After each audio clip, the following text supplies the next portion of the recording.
I'm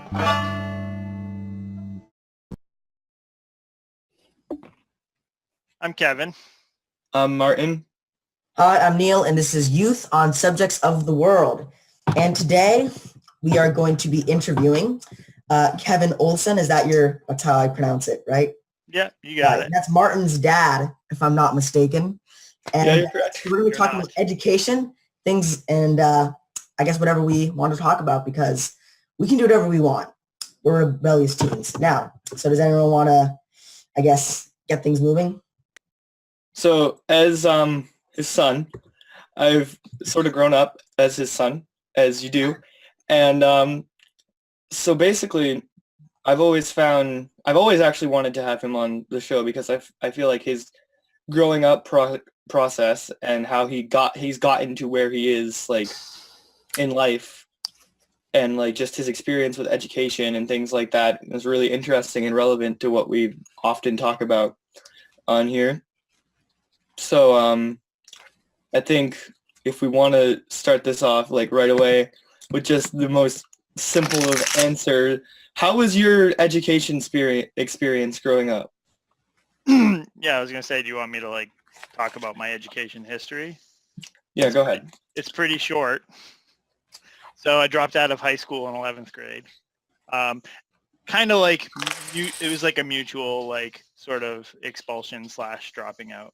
And what I mean by that is I didn't attend enough classes to attain a passing grade in anything by the time I was in 11th grade.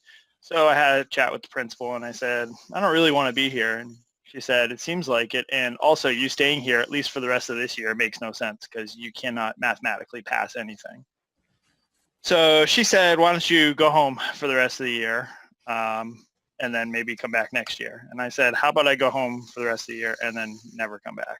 And that's actually what ended up happening. I got my GED, high school equivalency diploma, it's sometimes called, about 2 months after I dropped out, and I entered the workforce. And that was it. Fair enough. So making that decision, like, was that a conscious decision you'd thought about, or was it more of a school sucks? I mean, I'd love to say I was being very conscientious and thinking long and hard and making a decision, and I don't want to inject like wisdom and intelligence into my 17 or 18-year-old self that didn't actually exist. So I'm not going to pretend that it was a good decision at the time or that I thought it was a good decision. I was basically extremely nihilistic and uncaring about school. It wasn't doing anything for me. And there was nothing I liked about it, and it was just a miserable experience. So I was looking for a way to get out and kind of escape. And at the time I was thinking maybe I can just take a year off and make some money. And if I get my GED, I'm pretty sure I can get to like a community college or like something like that and then try and make something of myself. But I hadn't at the time kind of fully formed any type of educational philosophy that conformed to like, this is, actually not only okay to do, but probably the best thing I could have done at the time. That came later. Once I got married and we started having kids. Fascinating. So Yeah, what were you saying, Martin? I was gonna say, so like, not to drive the conversation because obviously I know all of this, but everyone else doesn't. So Fine. How would you like rate your education experience prior to high school? Prior to high school, so like up through 8th grade. Yeah. I mean, there were parts of it that I liked, and there are a lot of it that I hated. I hated the busy work. I hated the constant testing and evaluating. I liked some things. I liked the music and art classes. I was a band kid, especially in middle school. So I played saxophone, and I really enjoyed playing music. And it was something that, you do as a group with, a group of your friends. And I found that immensely satisfying. The art classes were like cool because it was an excuse to sit in a spot and draw for an hour, and that was an activity I enjoyed doing, although I don't know if there's any particular educational value to the art classes that you take at, public middle school. What else? I managed to kind of weasel my way into, they had this program called Gateway. Do you guys know what that is? Have you ever heard of that? I don't think So I've ever heard of that. it's like for like high academic performing students, even though I was not high academic performing at all. My mother, when I was younger, was working a lot with the school to try and see if I had like a learning disability and all of this stuff. And one of the things that she suggested, because I scored really well on tests as a kid, even though I was terrible in general at school, I was always able to pretty much, breeze through testing, standardized tests and so forth. So my mother made the case to the school, like, look, he's obviously got some intelligence and maybe he's just not being challenged enough. So put him in the gifted and talented program. That's what Gateway is. So they put me in that and I liked that a lot. Now this is literally, it's almost like an after school thing. It doesn't count for anything. It's not graded. And it's just education and enrichment. And they do different things. Like they did a unit that lasted like half a year, I think, where you basically studied different inventors. So we studied Leonardo da Vinci and all of this stuff. And I got into drawing all of these like schematics and diagrams like Da Vinci does, like with the inventions and stuff. And we did this thing where we pretended we were like a startup, like a company, and we're bringing a new product to market, and each person got to play a different role. Like I'm going to be the technologist and this person's going to be, the ad executive, and this person's going to, handle the finances. And we kind of like go through that. And they did mock trials, which is like mock court basically. So you kind of like, you play the role of a lawyer or a judge in some cases, and you go through a trial and you basically try to litigate a hypothetical or a fake scenario. And those were all like really cool, engaging things that didn't count for anything, didn't mean anything, didn't impact my grades at all. But like, that's the thing that I remember from middle school. I think that kind of, highlights how, traditional public school, it doesn't really support anything other than, or the grading system, rather doesn't really support anything other than like this is what matters and this is what will count towards your grade.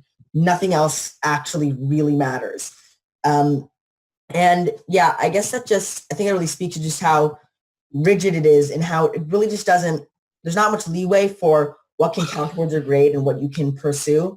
If you want to get a good grade and you want to pass, you're going to have to follow these exact standards, take the tests, pass the tests, so on and so forth. Yeah. Well, I mean, they need a way to measure. Yeah. The reason they need a way to measure is because it's public funds that fund it for the most part. For most kids, they go to public school, or if they go to private school, it closely follows the public school model. Mm-hmm. And, measurement is a big part of that. But I think the problem is when you're like there's like a kind of a cooking analogy, right? Like if you're baking, like you don't know if you messed up the recipe until it's done. Like you can't really tell midway through. Sometimes you can, like if it's not rising correctly or whatever, but like there's no way to know until the finished product is there if you did it well or not. And I think like, turning small human beings into adult human beings that are productive citizens and whatnot is kind of like that. Like you don't know what components are going into a person's life and experience that are going to impact them or send them in a certain direction until they're like heading in that direction.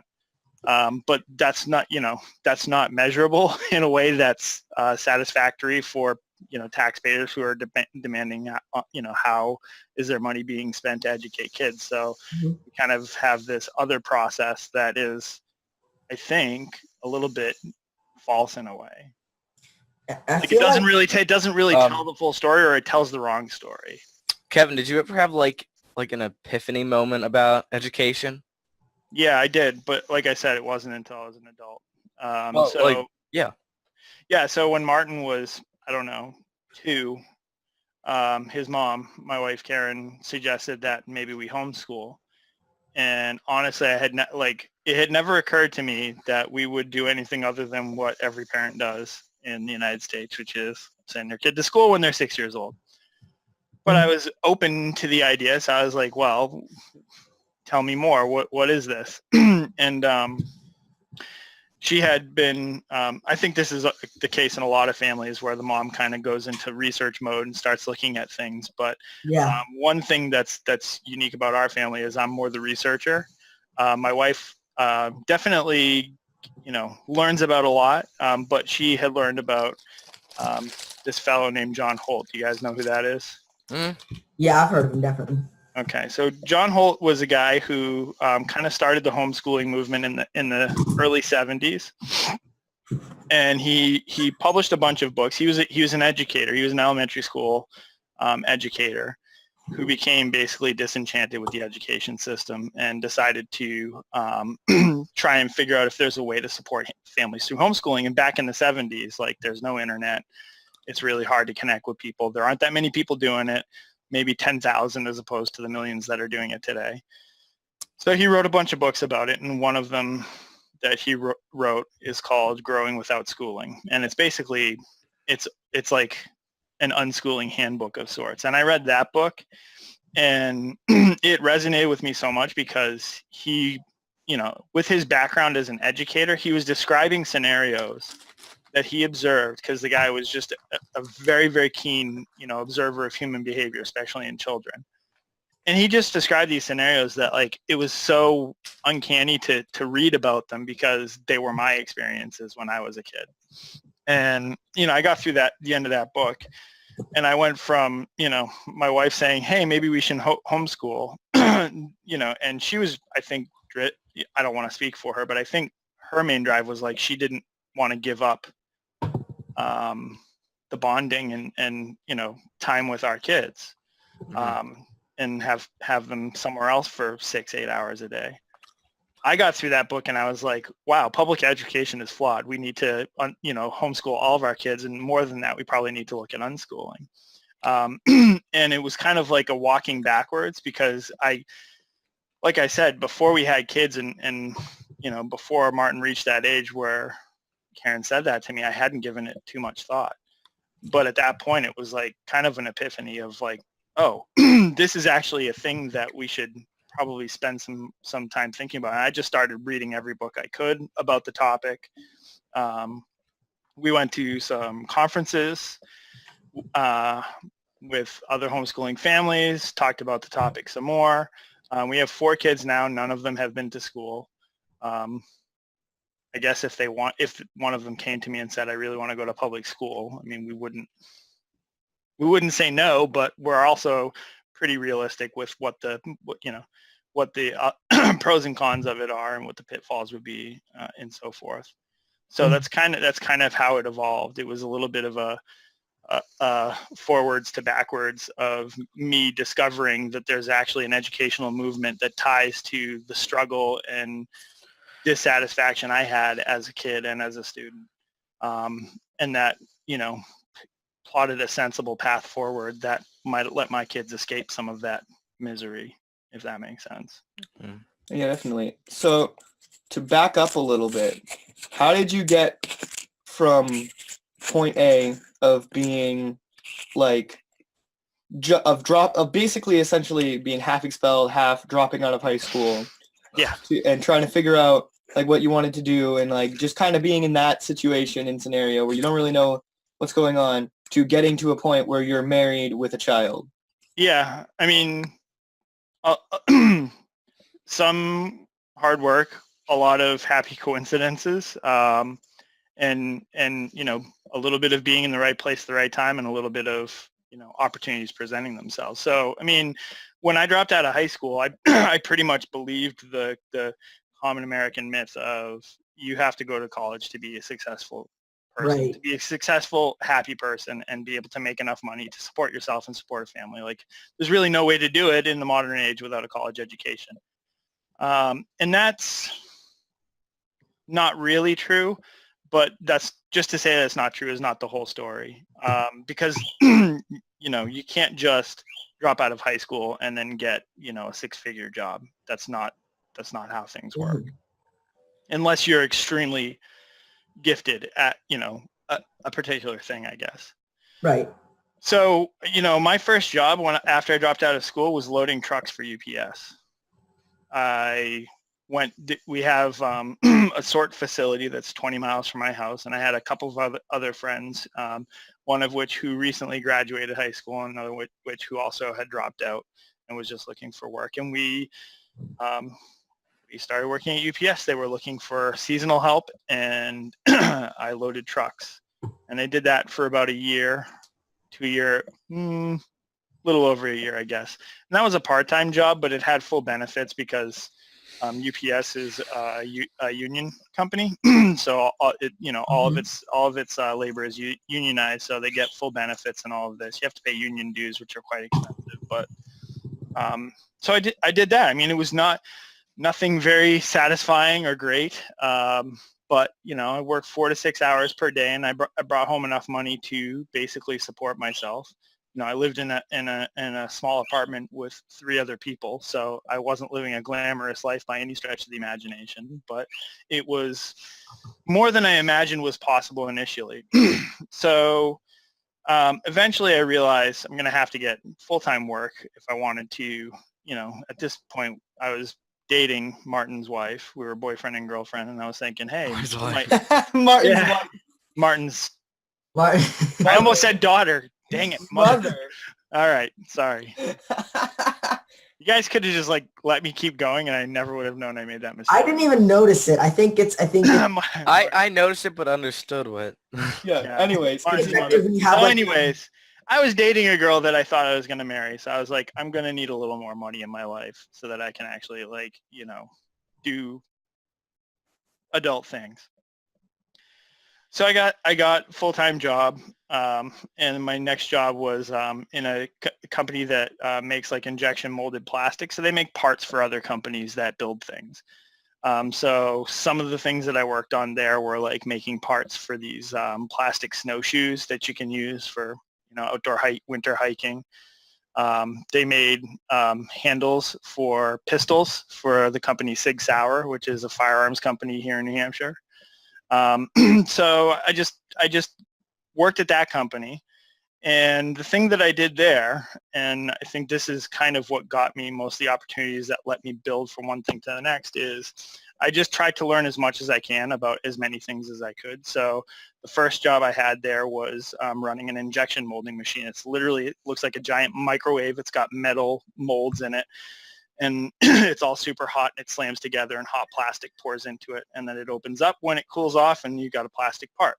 You got to trim off all of the excess and all of this. So that's the job that everybody starts with. So I did that for a while, and then they had an opening for a parts inspector. So a parts inspector takes all of the parts that are coming out of these machines that the people are doing the first set of finish work on, and kind of gives them a once over and sees if there's any imperfections and stuff. And if you're doing medical parts and things like that, that's pretty important. So I was the inspector. So I literally sort through parts and throw away the bad things or put them aside and keep the good ones. And then the person who is the head of QA at that company, which is quality analysis, is like, hey, do you want to be a QA inspector? That's kind of the next step up. So I went to that, and I did that for a while. So it's just a matter of there was a lot to learn at that job, even though it was kind of a menial job.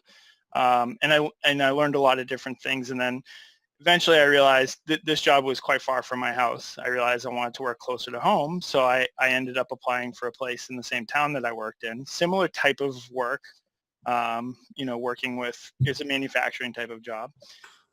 And in this job, we did products that the military used. So we made these, you ever see the movie Outbreak, where they're in the toxic hazmat suits, the giant suits with the air breathing apparatus inside and stuff? They look like space suits. We made those. We made these portable shelters, which inflate off the back of a Humvee for the military. It's like a field hospital. And it's all basically plastic coated fabrics that are heat sealed together. So I learned probably 20 different jobs at that place, trying to, like I said, learn as much as I can, be as useful as I can. And the thing is, when you can do a lot of things, you get more and more money. So that's always a good thing. But I was also kind of thinking, okay, I can either make a career in manufacturing where I can become a manager maybe. And that's about as far as I'll go, because in those jobs, the more interesting work is the engineering work. And those guys typically, they're mechanical engineers, so they have to have a degree. So that's the, first degree sort of firewall that I hit. So I realized I had a friend who was studying computer science, and he was telling me that it's actually pretty easy to get some industry certificates in information technology. You don't have to have a college degree, at least right away, to get an entry-level job. So like, I like computers. I'd always been a computer hobbyist. My father was huge computer enthusiast. We had, probably the first computer on our block or whatever.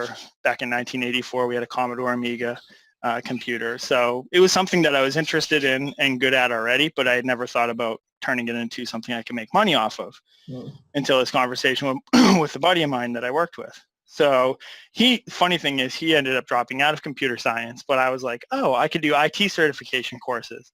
So I did a bunch of IT certification courses, and I turned it into an entry-level help desk job. And that was the first job that I did in the career that I have now, which is information technology. I'm going to stop there because I've been talking for a while and find out if you guys have any questions.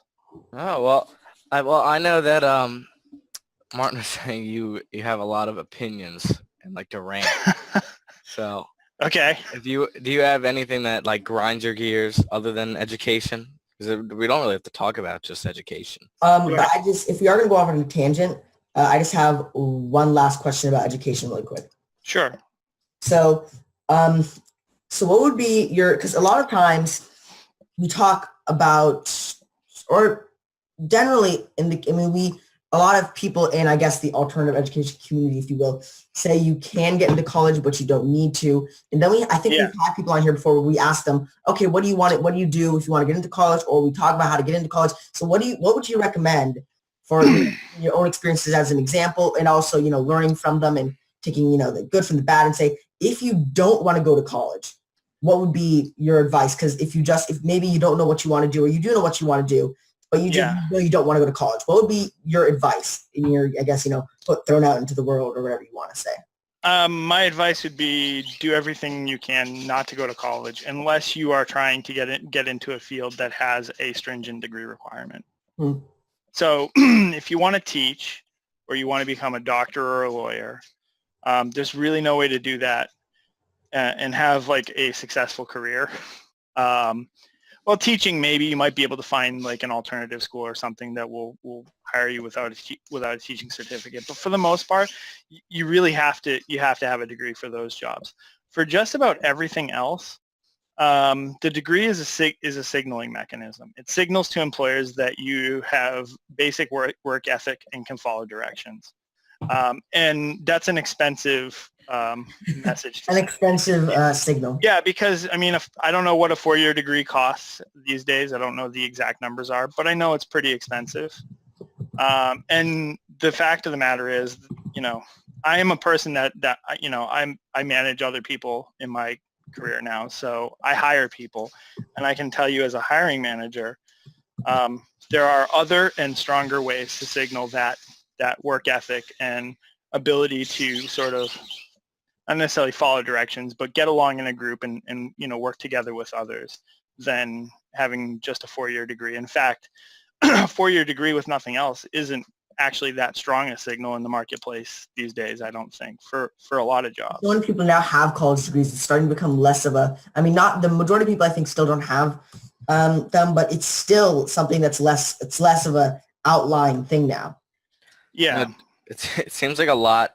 Like, I like to cook a lot, and I don't think I'm very interested in being a chef, but I know, like, in cooking, when you're looking to hire, I don't know, like a chef, you're not really looking for someone that goes to culinary school. Like, that's helpful, but it doesn't really do much. But it's much better to have, like, an apprenticeship at a, I don't know, high-class restaurant. Yeah. I that's think worth so much more than a degree from, I don't know, from culinary school. I don't know anything about the world of, culinary arts, or I don't even know if that's what you call it. I don't But know. I guess it so. seems to me that the way you become really successful and well known in that world is through experimentation and creativity. And those are things that are free to anybody that's willing to expend a little bit of time and risk Mhm. some bad outcomes in the early goings to gain that trait. So that's not something that you can be taught really, either in school or in college. And Neil, I think it's funny because I often, like I said, we've been to like homeschooling conferences and I read a lot of materials, and that's a question that comes up. Like parents are worried, like, are my kids going to get to college if I unschool them or if I homeschool them? And like, I just think that's starting with the wrong premise. It's like, well, what is it they want to do? Right. Yeah. And is college even the right choice? It's like, if you're making such paradigm shifting like questions and decisions in your child's educational life early on, then why not continue doing that into, young adulthood and into, the phase of their life where they're going to have a career or, follow some passion, which will, hopefully bring them, happiness or contentment and, financial security and all of this. I, I think college is a bit of I don't want to call it a sham, but it is certainly Close to it. it's a myth. It's a myth that everybody College is a either conspiracy. believes or College does not exist. it's a myth that, so the myth that you have to go to college to be successful is something that is starting to be questioned, but not in a way that's serious enough to actually change most people's course of action. Yeah. And so that's why I think it's important to not just start with that premise without questioning it. Like, it's fine. Like, and don't get me wrong, I didn't go to college, so I can't sit here and tell you college is a waste of time authoritatively. I don't know that. I didn't do that. So if you want to know if college is a waste of time, you should probably ask somebody who went to college. That's not me. But what I do know is you can have a successful life without college. And what I also know is it's very expensive, and most people go into debt in order to do it. A vast majority of people go into debt and stay in debt for decades after that.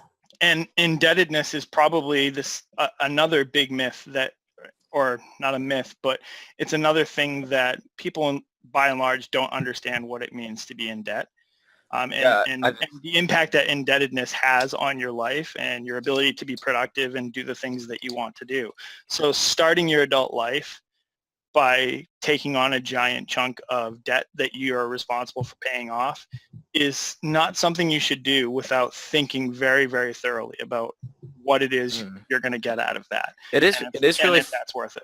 It is really funny. The thing about college is like how stupid it sounds from someone that's never heard of it. It's like, let's start off these kids that are young and stupid who don't really understand what the rest of their life is going to be like, and let's set them off being $100,000 in debt.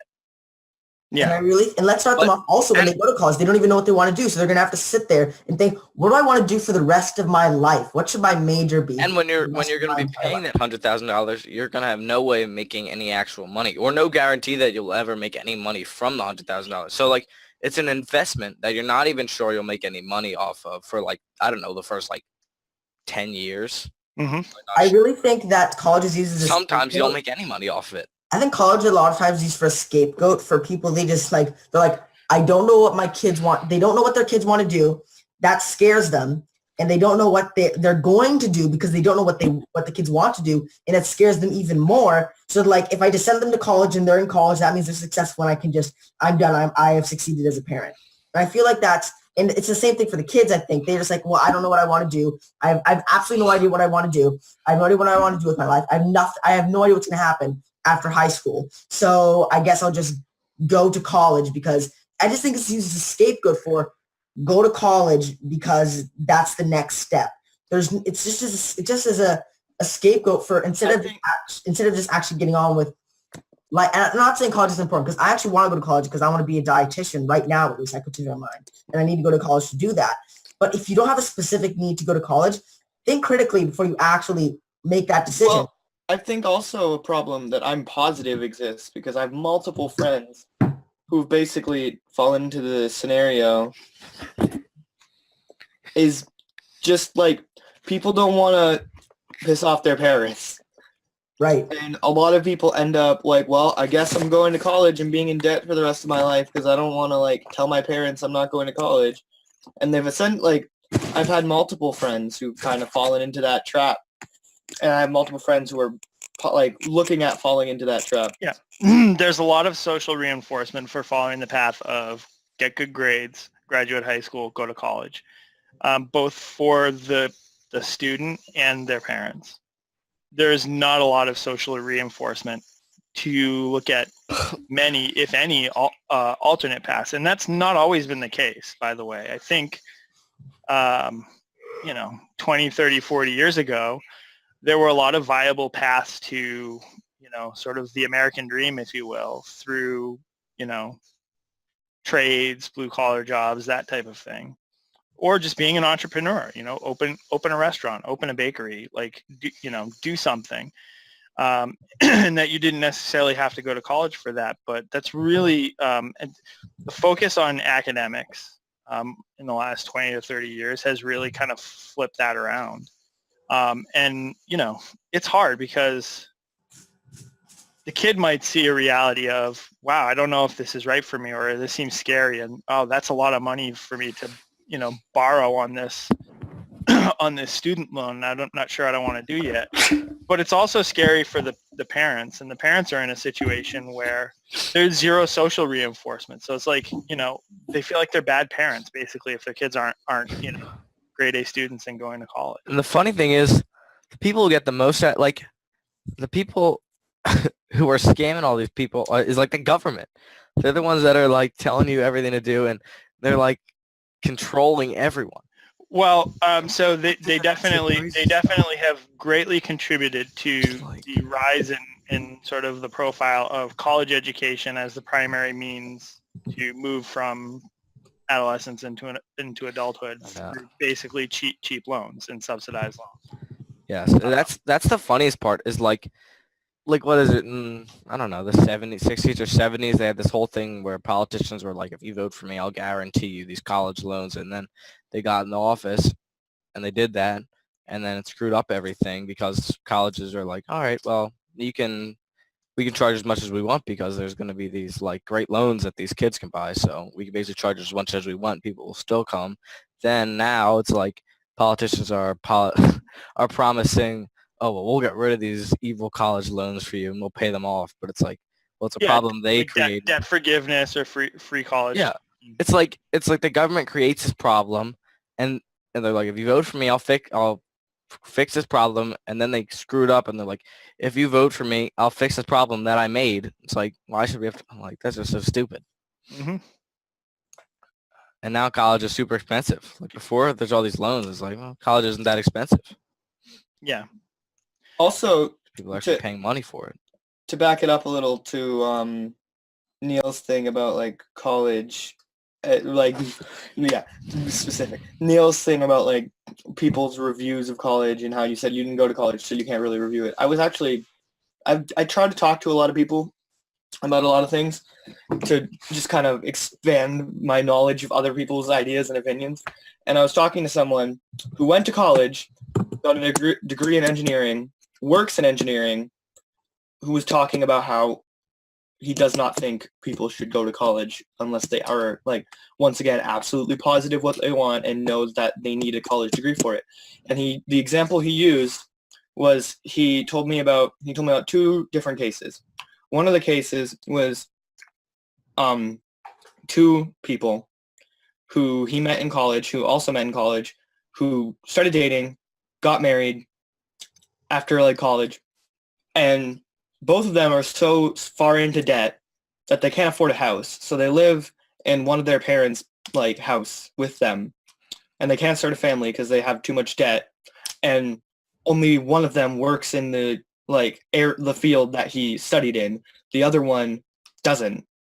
Realized essentially halfway through, oh, I don't really want to do this, but I can't really change now, so I guess I'll just finish this off and then get a job somewhere else. because I think our society really supports going to college, but they don't really support thinking about what you want to do.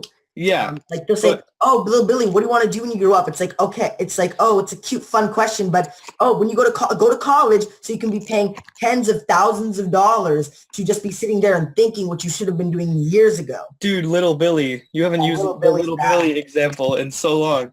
But anyways, and then the second example that was used was another person he met in college who was a friend of his who was thrown into college and was just completely overwhelmed, like absolutely horribly overwhelmed, was studying something he didn't care about. Like he realized a couple months in he didn't care about it. And he was so completely like just drowning essentially in the amount of work he had to do. So he dropped out and he went to trade school to be a mechanic. And now he owns a car dealership and like just like worked his way up in that system until he's gotten into a place that's just like he has like used cars and like also he's a mechanic. So he fixes them up and then resells them. And he does this and he makes the same amount of money in a year that his friends are in debt to. So those were the two examples he gave. And you can be low in the car dealership business is pretty lucrative. It has a lot of money in it. And in like my dad, he got a master's degree in electrical engineering, and he could have actually stayed for and finished his PhD. He just had to stay for like 2 more years. He had written his doctoral thesis. He just needed to wait like 2 more years. And do you know which field he works in now? Consulting. That's what he works. He works in consulting. So yeah, he says his degree helped him because, I mean, when someone sees a degree, or at least when someone, I don't know how it is now, maybe it's possible it's changed. They're like, oh, this person, perhaps, knows some of what they're doing and they're respected. But honestly, look, it's just, and you also have to, I remember I watched this one video on YouTube of this guy who got a PhD, and he was talking about how people will tell him that he's overqualified for a position. Like he's overfocused. He's overfocused on something else. Like PhDs get this like bad treatment. He's like, I can't believe that this happened. Yeah. And that's where it's a signaling mechanism, but it's actually signaling the opposite of what you want. Yeah. Yeah. It's kind of scary. That can happen, I guess. Yeah. I mean, you guys could play a game called Ask People if they're doing what their degree is for. Yeah, that'd be... and that's something that I do. So even though I didn't go to college, I do ask people because it comes up. Like in my professional life, like I don't hide the fact. Like people, in when my colleagues or my coworkers are talking about like their educational background, like they all know that I didn't graduate high school. They think it's kind of funny. But most of my colleagues, most of the people that I work with, do not have degrees that are relevant to the careers they actually pursue. That is the case at least more than 50% of the time. Yeah, which is a pretty big percentage if you think about it. I can't really think of anyone that I know that has a degree in what they're doing. Yeah, I mean, I work with a lot of software developers, so there are a lot of people who, they graduate computer science programs and go on to software development. So technically speaking, their degree does directly relate to their career. However, the one thing that I hear from a lot of software engineers is, yes, I have a computer science degree, but the only thing that was really valuable that I learned in college when earning my degree was when I went on internships and learned what actual program languages and methodologies were in place to build real products. Because the thing too about colleges is unless you go to a really top-notch engineering school, a lot of what you're learning is pretty outdated by the time it's in the curriculum in the colleges. And what is happening, like technology is so fast moving, you could be learning dead programming languages. And then you get into, the professional world and realize the new hotness is this thing over here, and you never once got to touch it unless maybe you did an internship, over the summer for a company that uses it or something like that. So even in cases where the degree is relevant, sometimes the actual knowledge that you gain from it is not particularly relevant. I also have like an interesting anecdote about, because I heard that industry, sometimes if there are professions in college that industries may be involved in, they will actually have some industry funding involved with the education of that. Mm-hmm. And I was talking to a dietitian in ShopRite because I was like, oh, I should, because my mom was saying to me, there's this dietitian in ShopRite. We can go and talk to her because that's what you want to do. And I'm like, that sounds cool. So we went and talked to her, and it was actually kind of weird because one of the questions I was asking is about industry funding and things like that. And I don't know if I asked specifically in relation to education. I think I did mention it.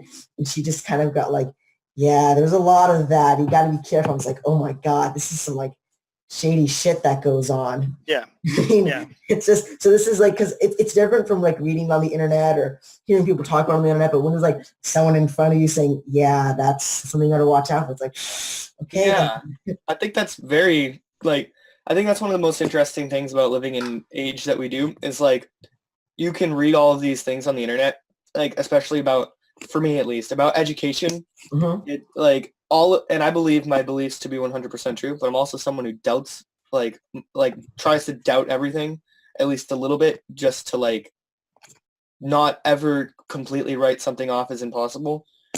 So when I have conversations with people like in person about these subjects, and it's like a confirmation of like, yeah, that's pretty much the case. It's like you're like, yeah, that's like I was right about this, but it's also like kind of scary, like, oh, wow, that's actually like really depressing that so many people fall into things like that. Like when I see people who like get their degrees in like gender studies and then they're like working in like a Kohl's, it's like, dude, what did you do? What have you done?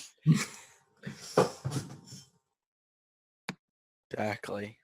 Yeah, there's so many times where people overestimate the power a degree has to a severe extent. I think people also try to, they kind of equate a degree with one, intelligence, and two, and this was something that surprises me, sometimes even people with these degrees don't have a lot of knowledge on the topic, which is really weird. Well, because when there's something like the internet, and then there's something like a curriculum that a professor is using, which do you think is going to update faster to the newer information of the world? Like, college is essentially outdated in the sense that the things that you're learning in college in certain fields are not going to, like what my dad said, they're not going to be relevant to what you're actually going to be doing, especially if you're someone who's going to work in technology and you plan on going to college for technology. Like, if you were to go to technology, like into technology for college right this second, and even if you were to learn all of the like current things, you'd still probably be outdated by the time you were actually in the workforce because it's going so quickly. Like, it's advancing at a rate that is faster than ever before in history. Right. And unless you're working at the most abstract level of software, like, machine language and things like that, a huge component of building software is understanding how human beings work. Right? You have to understand, like, what are the things they're going to want to touch in a UI? Where are people going to look for certain elements and features? Like, there's a huge aspect of it that, like, you just don't learn in school at all. It's intuitive, and it's like emotional intelligence as opposed to hard intelligence, meaning like being empathetic and understanding how people think and what their inclinations and motivations are. That comes into play too when you're working, within a team in a company or on a project. If you're doing something entrepreneurial, like, you have to figure out how to play nicely in the sandbox with other people and get your ideas across and be empathetic to other people's ideas. And the people who are the most successful at doing those things are usually the ones who are most successful in the larger game of we're building software or we're doing we're doing a technology thing, and not necessarily the people who understand the code the very best, although that's helpful too. Mhm. All right. Well, I did want to get back to The tangent thing. the tangents. Yeah, so Okay. he, as I've mentioned, he has strong opinions on things, and if you really want to set him off, if that's what your plan is, the biggest, he has strong feelings about politics, like especially like current U.S. politics I and hope we things. run into something we don't all agree on. That'll be. Well, I'm not sure if I think we might be on the same page on most of it. What? Damn it. Why don't you guys just ask some questions? All right. All right. Well, what are your strong political views? Like Martin just said. No, I'm interested. I brought. I mean, I don't. Yeah, that's a hard question to answer because I'm going to give you like a soundbite answer, right? Yeah. Political views are human interaction views. I think. So more specific. So if I have to question? boil it down into a soundbite, I am like extremely libertarian to the point where if I was on a tightrope and I fell off to the side, it would be basically anarchy. Mm-hmm. So Dylan, go ahead. No, I didn't have anything to say. Martin. that was me, but you can go because I already know all of this. I live with him. I don't know what to. I'm definitely very familiar with anarchism, and I know Neil has a few questions about libertarianism because Neil doesn't like it sometimes. I generally think if Okay, tell me what you don't like about libertarianism. All right, so I generally don't. I just want to explain my position really quick. I don't really like socialism or libertarianism. If I had to pick one that was worse, it'd definitely be socialism. Socialism's way worse than libertarianism, probably because socialism has blood on its hands, like a lot. Communism has so much blood on its hands, it's kind of disgusting. And libertarianism has almost no blood on their hands, since it's the default state of being, kind of. But so yeah, I guess one of the things that I've always kind of wondered about libertarianism is, well, how is if you don't have many or any regulations on the economy, and it's not like we don't have proof, like case examples of like anecdotes and case studies of this, is like monopolies controlling certain things. Like this is something that I had a problem with, was the libertarians' explanation of net neutrality, like something Martin I think was your position on, or something like that, was that, well, and this is something that I had people talking to me like, I mean, you have competition and things like that. So, I mean, what does net neutrality matter if we have this competing things? It's like, well, that's not the reality of the situation. We have these companies that have monopolies on it that literally divide the country up into territories, and any single competitor that gets into that business will be like thrown out of that in a second. And if they try to take them to court, that's a joke, because that's never going to happen. Because they have teams upon teams and teams of lawyers with their insane amount of money, just able to stop anyone out. And I remember I was talking to someone, and they were saying that something that Walmart does is that they don't care about winning the case, because they'll just drag it out until you're bone dry money and you just can't afford and you have to settle. Then they'll slam you back with a lawsuit and with a countersuit, and then they take you for everything after you've been drained of money and you can't continue with the case. Yeah. So yeah, it's like monopolies are. Yeah, that's that. I mean, I don't know about that Walmart example. That's pretty cutthroat. But so net neutrality is a pretty complicated topic, because the way the internet came into being is pretty complex, and it was kind of a quasi-governmental thing to begin with. But the main case against the main case for net neutrality that I think you stated pretty well is like, these companies are too big, we have to regulate them. They have armies of lawyers, they have deep pockets, limitless resources. So there's got to be a way to stand up for the little guy. The problem is regulation doesn't end up standing up for the little guy, because there's a thing called regulatory capture. Do you know what that is? What is that? So regulatory capture is a phrase that describes what ends up happening in any heavily regulated industry, which is that people who are part of that industry, aka executives or high-ranking people in the companies that are being regulated, end up becoming the regulators. And guess what they do? They author, craft, and enforce regulations that are favorable to their friends that are still in the big companies, and very hostile towards newer companies or disruptors that are trying to be innovative and come up with new technology. And that's why, like, I don't necessarily disagree with the problem statement of, you have some really big companies, they appear to have too much power, what can we do about it? The thing I disagree with is the proposed solution makes the problem worse by any measure as far as I can see. Because when regulatory capture comes into play, it's basically the Comcasts and Googles and Verizons of the world that run those regulatory bodies. Those chairmen are always ex-industry executives, and they claim it's expertise.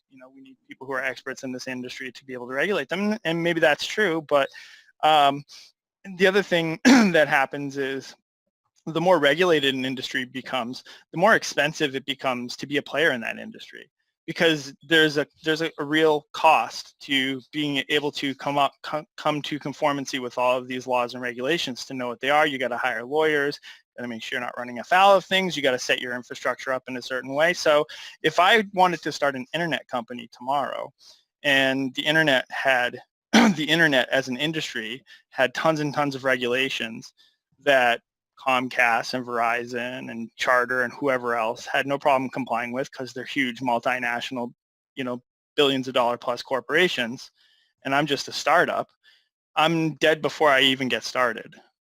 So you're really entrenching the moneyed interests by introducing heavy regulation rather than doing what you can about it. And that's not to say that like if you deregulate, yeah, it's possible that there's going to be some companies that are just so great at what they do and have so much of an advantage and a head start that they're going to be hard to catch up with.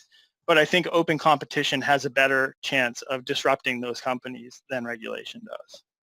So, I guess I would ask why would these, because net neutrality, it's not like it's a plethora of regulations. It is just saying basically, the data, it definitely can squelch money-making possibilities because it literally just says all data must be treated equally. You can't charge more. Like if you can't have like TV, the problem with it is that is an undefinable statement to begin with. So this is another problem with regulatory capture is it's just English words that are open to interpretation. So what does that mean? All data must be treated equally.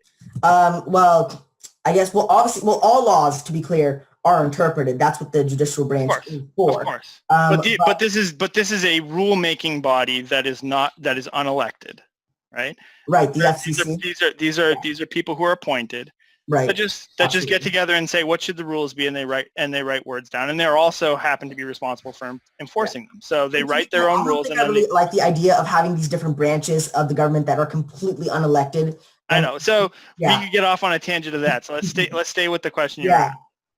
So, sorry, what was it? What was the last thing you just said before I kind of went off on about the FCC being up for interpretation, like when they write laws. Right. So you made this. You started to say. Right, and then you're saying, well, it's up to like interpretation. Yeah, you started to say that the basis of net neutrality is that all data must be treated equally, and I guess I'm challenging you to put some definition around that, because basically there's a lot of ways that data is not treated equally, both pre net neutrality, pre the decision to end net neutrality, and post, that I think are glossed over because they're technical in nature, and most people don't understand it. Like there's a lot of like rhetoric around net neutrality that talks about the internet being an information highway, and there's traffic cops, and like trying to do these tortured analogies. But the truth of the matter is data is not treated equally. Like data prioritization happens at the packet level everywhere you can possibly have an internetworked device connected. What do you mean by on that level? Like I understand packets, like data is like transferred through packets on the internet, but what do you mean by? What I mean is it's impossible to deliver content in a meaningful way that would be satisfactory to any customers of these companies if they didn't do some level of traffic prioritization. And also there's different dimensions by which traffic can be big or small. There's caps. So Comcast used to have a 250 gig per month cap. So that's the total data you can consume in a month. So you can transfer this many bytes of data in a 30-day period. That's one dimension of analysis. Another dimension of analysis is throughput. So if I have a 1 gigabit internet circuit, most of the time I can be using, like this video call right now might be using 0.2% of my total available throughput. But if I wanted to have 100 Zoom calls, I'd be using maybe maybe 10 to 15% of the available throughput. Mhm. And additionally, some companies actually have throughput that's available communally. So this is what's advertised sometimes as burst speeds. So you'll see like, oh, Xfinity or Verizon has burst speeds up to X amount. What that means is we have this much bandwidth available, but it's not all just for you.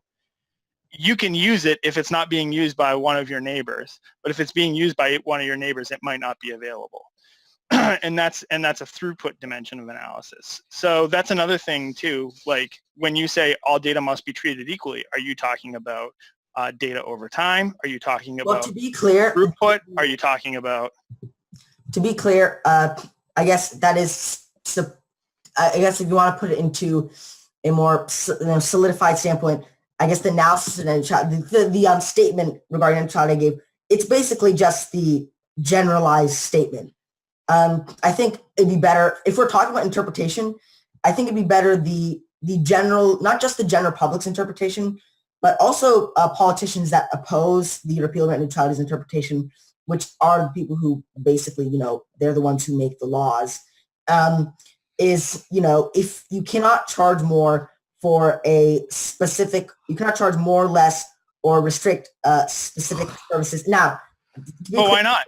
Why not? Restriction. To be clear, I'm not saying restrict certain services, as in you can't ban certain sites. Like the government takes down websites all the time.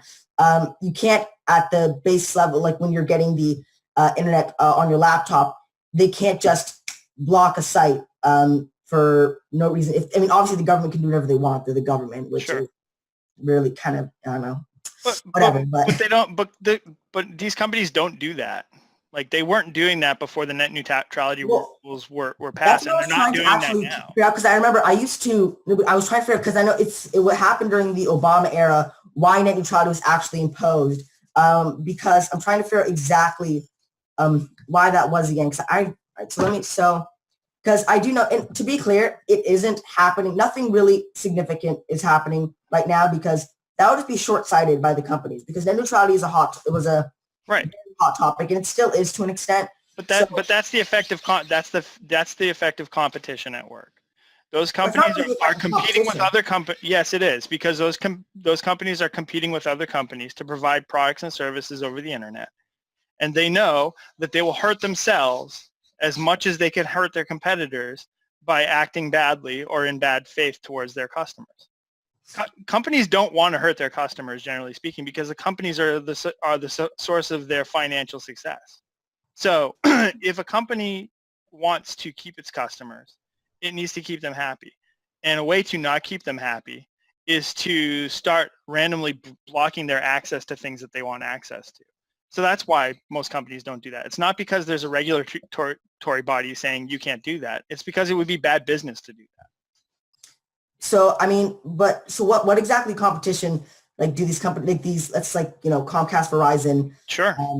But it's not Comcast and Verizon. So Comcast and Verizon, they don't care. They don't want the regulations because their bottom line will be bigger without them.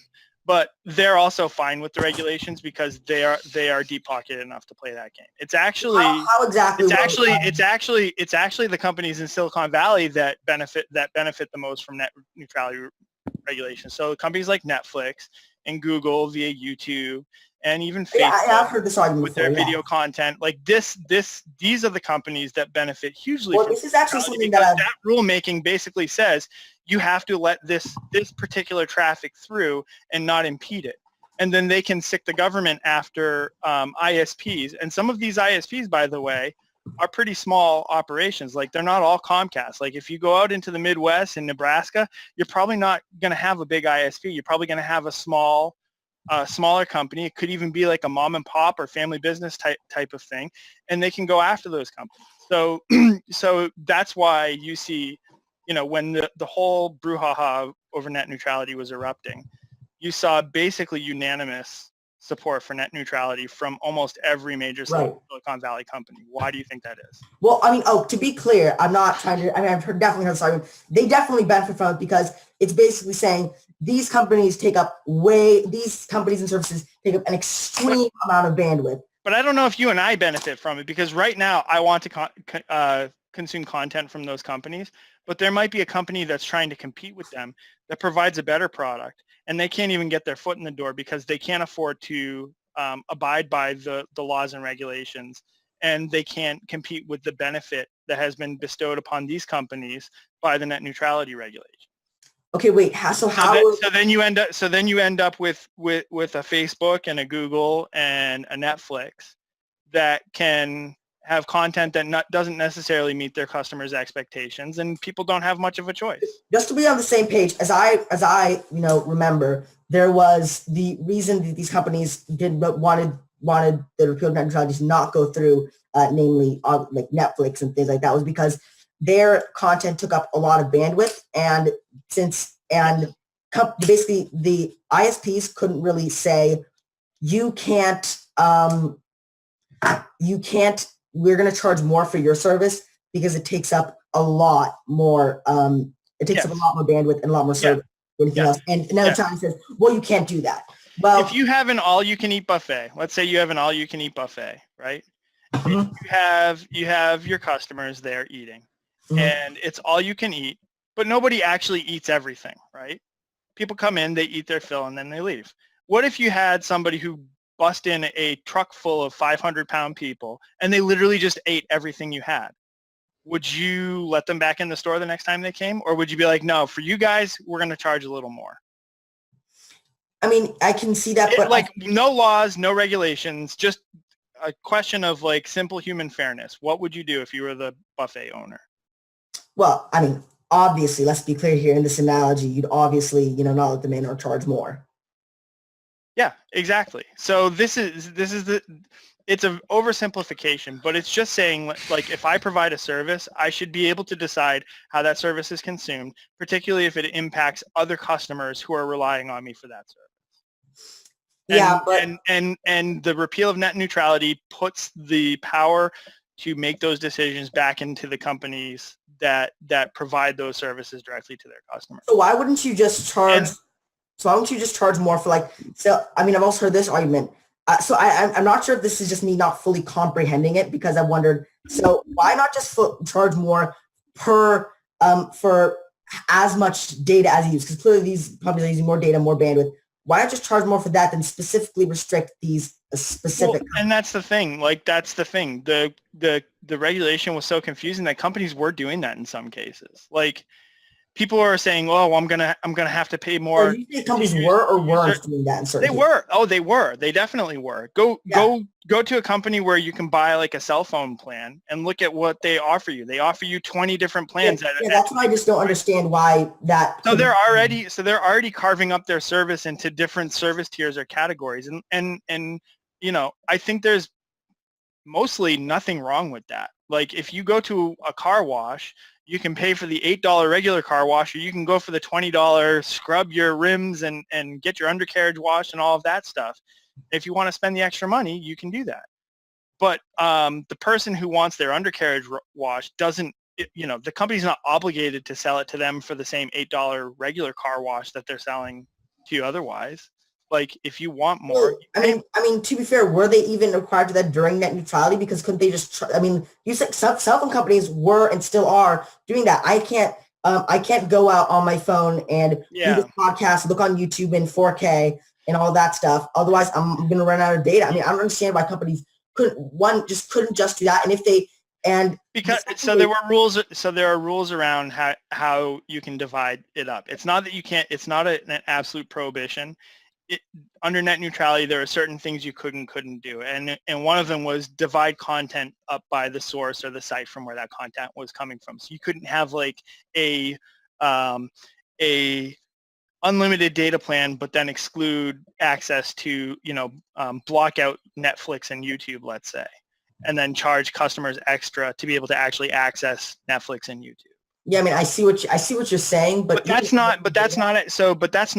never happened. What did happen is the carriers went to Netflix and YouTube and said, you guys are using a tremendous amount of bandwidth. We've got to figure out a way to shore up our infrastructure so that we can support the amount of bandwidth that you're sending our way with this high definition video content. And that's going to cost us money to upgrade our infrastructure. So we need to figure something out that works to the benefit of your customers and doesn't bankrupt us.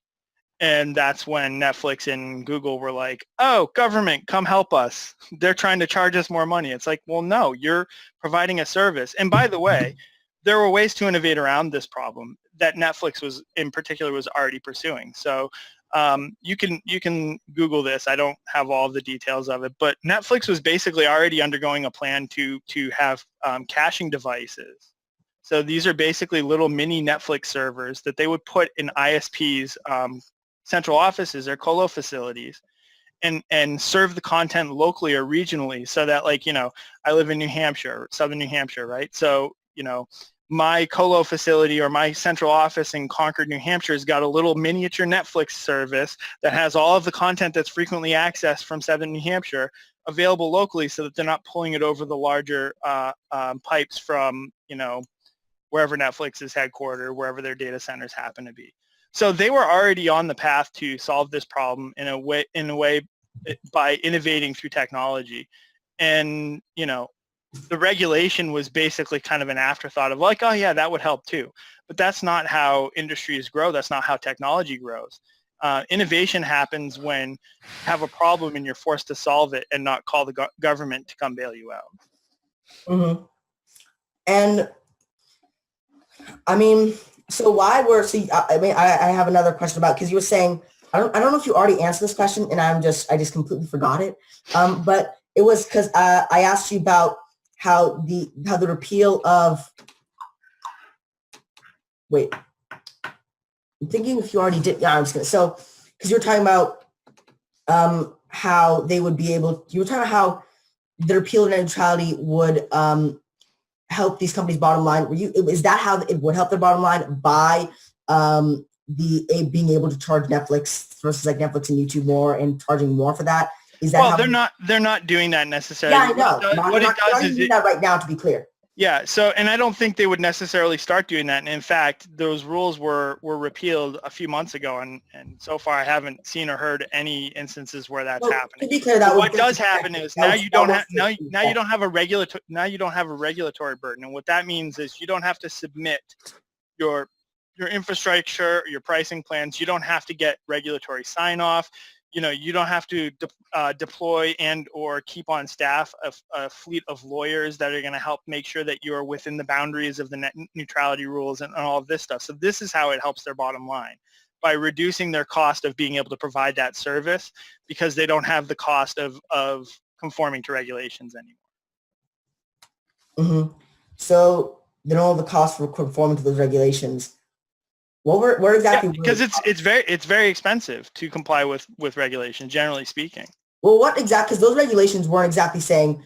I mean, they were. I mean, yeah, it's up to interpretation. The quote, treat all data is equal. Yeah, I mean, I don't know enough. I don't have enough level of detail here to say exactly how the costs manifest themselves. So I'm speaking in more of a general sense, and I might be making some assumptions here, but generally speaking. You can be sure in industries that are experiencing deregulation or rollback of a regulatory regime, that there is an instant benefit of not having to comply with those regulations anymore. And the market usually proves that out. So go look at how, what the stock prices of the major players in that industry did in the months and days after the net neutrality rules were repealed. Yeah, I mean, I don't exactly see how that could be a con. That's a bit, that's not exactly a direct relationship, because that's more how investors feel about it. But there is a real cost to regulations, and it's maybe a little less obvious in the world of internet and telecommunications, but like the pharmaceutical and medical industry is a place where you can see that cost very clearly. I mean, it costs something like $9 billion to bring a new drug to market. It kind of feels like comparing apples to oranges a little bit there, though, just a little bit, because it's like the way they would be imposing these regulations. is a way the only way, or at least the way I would see the only feasible way to make money off of this would be to, as we were saying, charge more for these services like Netflix and YouTube because of the just insane amount of bandwidth that they use up, which they obviously aren't doing. They're not doing anything, first of all, to be clear. Well, they might be charging more to Google and Netflix. What's that? They might be charging more to Google and Netflix. They should, in fact. Yeah, if Netflix is like, oh, we need to use 20 petabytes of data this month instead of just 10, then the companies that they buy their internet service from should charge them more. And But same they're with kinda Google. like- And Google responds to that, by the way, by saying, well, we'll just create our own internet service. But that kind of doesn't. Our own fiber backbone.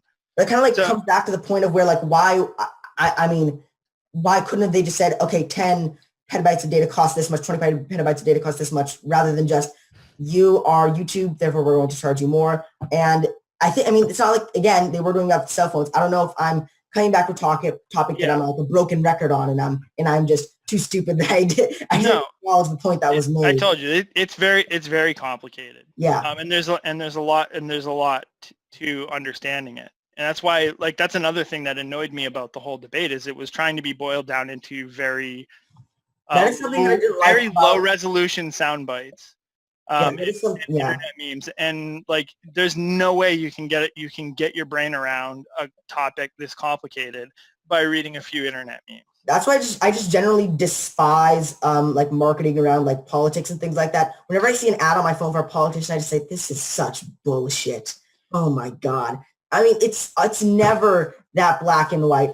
But there's a reason for it, because most people don't care enough about it. Nor do they have the time to invest the time and energy into understanding it, and that's okay. I There are a lot of topics in the world that I don't choose to spend my time or energy investing into, like getting a greater understanding. And sometimes it's helpful to have a very low resolution, high level snapshot of like, here's what people in this industry say or whatever. Yeah, but to be fair, that's like what's sponsored by, and I feel like some people don't have that separation. They see this ad and they're like, okay, this is what's happening, and they don't recognize that there's someone. And it's like, I feel like there's this effect of these stupid freaking sheeple. They know what and when they're not really acknowledging the intelligence of people.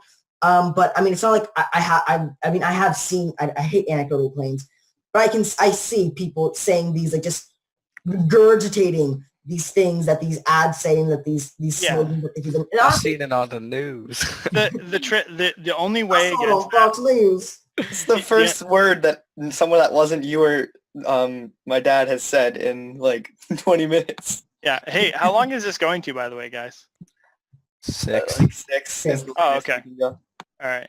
Maybe we should move on from this topic. But Sure. I have a question about libertarianism. See, I don't have a strong opinion either way, really.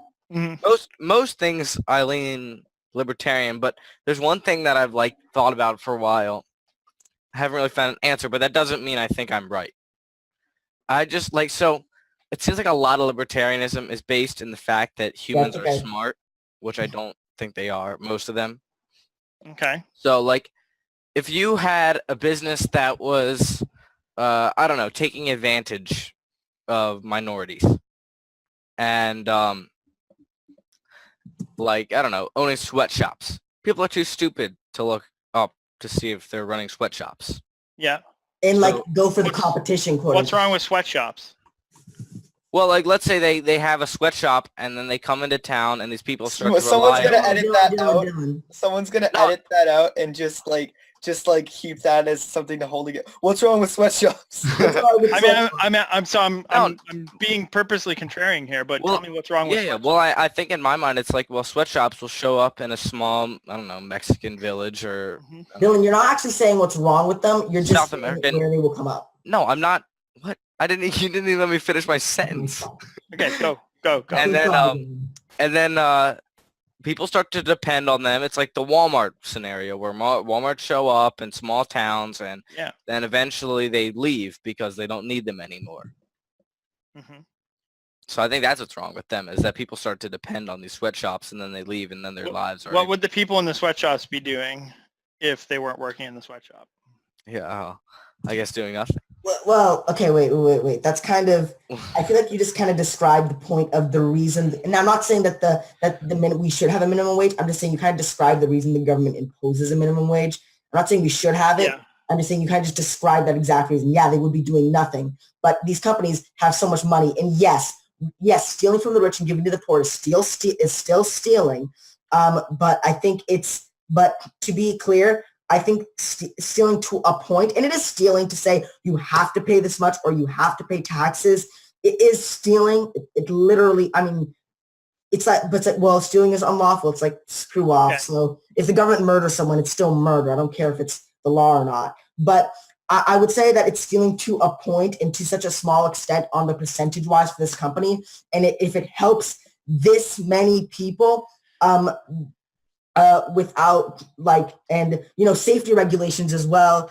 And I think safety regulations is less of a good argument because the companies generally want to keep their employees alive so they can work. But yeah, I think that's the point kind of a minimum wage and just very basic regulations on these things. And I also and yeah, I agree with Dylan's point. But a minimum wage is very hostile to low-skilled workers who may not be able to find an opportunity that's better than a menial manufacturing job.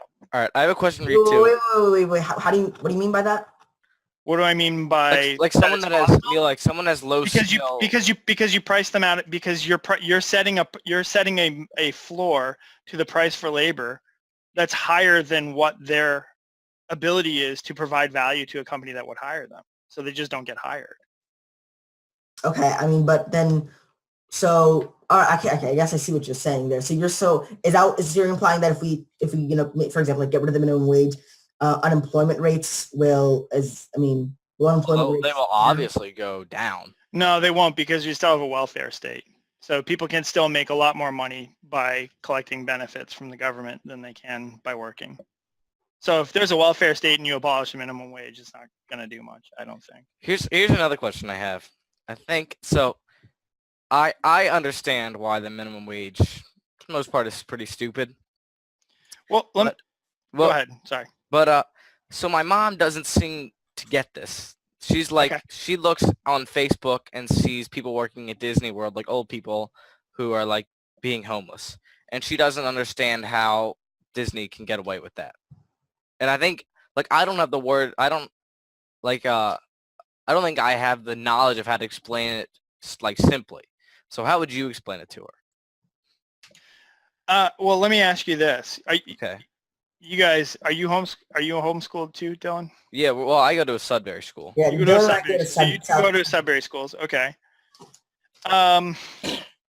If one or both of you could have an opportunity to do an apprenticeship in the field of your dreams. So I know, Neil, you said you want to be a dietitian. I don't know what you want to be when you grow up or if you even know yet, Dylan, but let's say you just had an opportunity to do an apprenticeship where you could learn everything there is to learn about the thing that you want to do with your life, or the thing that you think you want to do, at least at this moment with your life.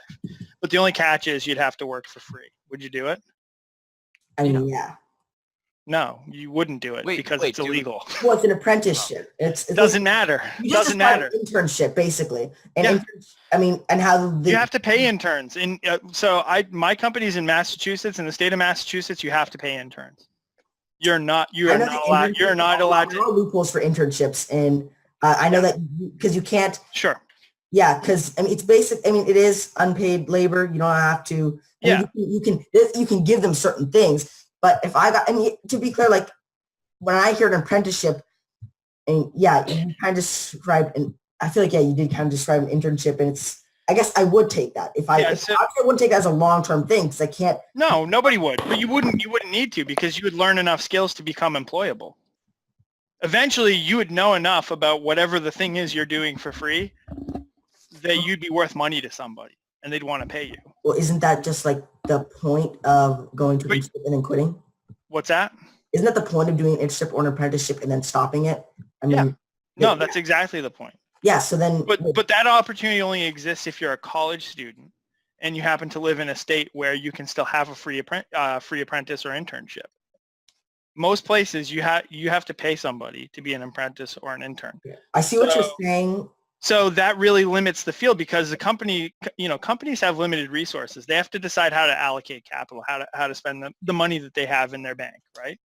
And they want to be able to develop the future labor force, but they have limited resources to do that.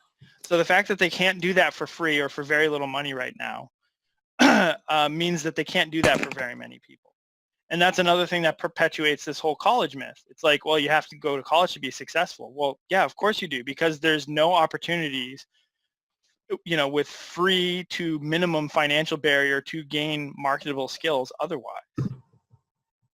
It's really hard for you guys. I don't know how old you guys are, but I'm going to assume none of you is over the age of 18. It's Yeah. really hard for somebody under the age of 18 to get a job of any kind these days. And the reason why it's really hard is not because the economy is bad. Those child labor laws. It's because of child labor laws, and it's because of minimum wage laws. It's because the value that you can offer to a company is right now, if you don't know anything about a particular job, lower than what the minimum wage is. So nobody can start you at $4 an hour and teach you enough to earn $7 an hour out of your own, i.e. have enough economic output in the job that you're doing to earn that much money, because there's a law that says the minimum you can pay somebody is $7.25 or whatever it is, and people want to make that like $15 an hour. A $15 an hour minimum wage would be disastrous. Okay, yeah, I agree there. I It would be think, disastrous.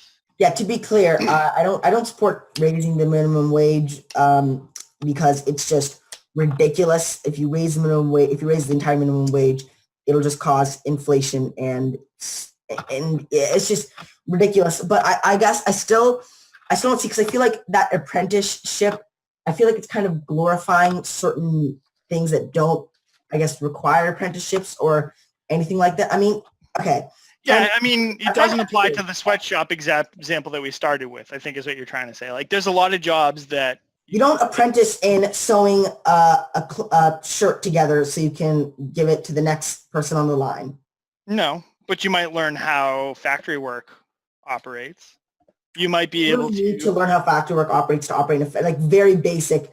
Give to that. I mean, isn't that? I mean, Yeah, it starts off pretty basic, but you can learn a lot. You can learn a lot because there's a flow to the entire manufacturing floor.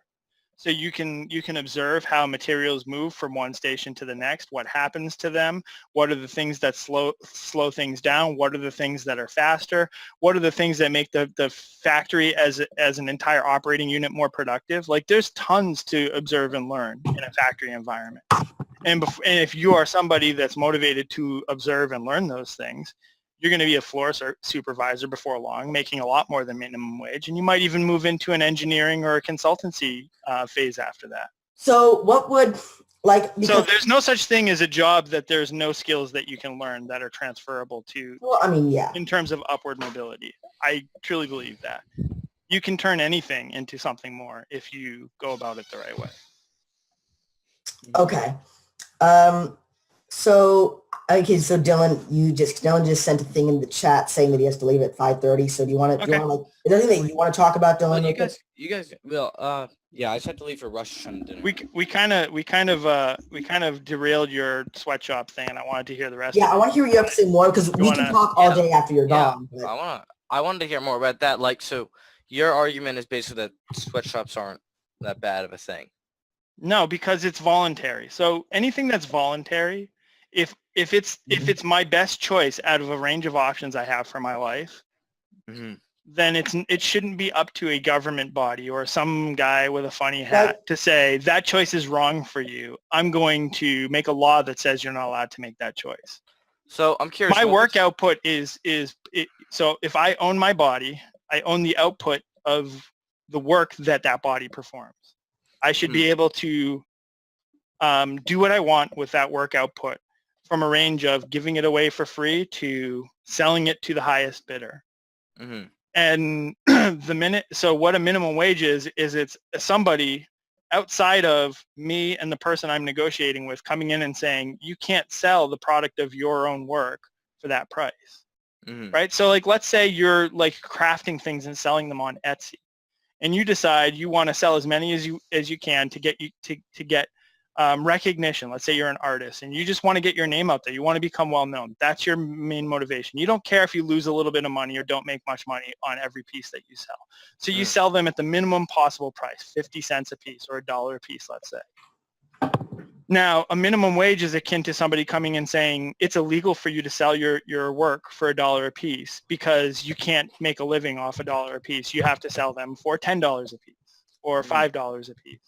Well, that ruins your original goal, which was to get as many pieces out in the wild as you can to build name recognition, and doesn't actually help you because although it's a living wage, it's the bare minimum you need to survive, and you're never going to be able to get on the ramp to launch yourself upwards if you don't get the name recognition.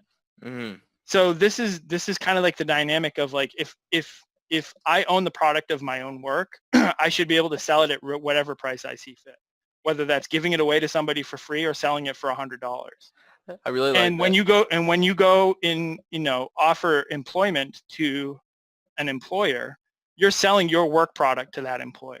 And a minimum wage is the government telling you what price you're allowed to sell that work for. And I just think that's wrong. I think that's really interesting. I was gonna ask. Oh, Yeah, I feel like I have a question. So, Mhm. what would you say, like in your mind, as someone who is part of like kind of, I don't know what to call it, like a Walmart scam where Walmart comes in and gives people a job and then they leave and then these people have no jobs. Like, so what would you say to someone in that situation? Like how to change it around? Because I try and talk to my mom about this stuff and she's like, so you would just say that they're all like stupid. I'm like, oh, not really. So No. what would you say? So people get mad with Walmart because they outcompete a lot of smaller businesses. Yes. That's what ends up happening. So Walmart, the rub against Walmart is there's a Walmart coming to town. You might have a small regional, grocery chain or department store, or maybe it's even smaller. Maybe it's like the general store or something like that. And these places typically have much higher prices than Walmart does. So products are much more expensive to buy. They typically have very limited selection, so there isn't the variety of things that people need. And they end up eventually sometimes being driven out of business, or at least it impacts their business negatively when Walmart shows up. So the problem that's being identified is Walmart is out competing them for business. So if I have dollars in my pocket, my dollars go further at Walmart than they do at the general store because the general store is more expensive and they have less of the things I need.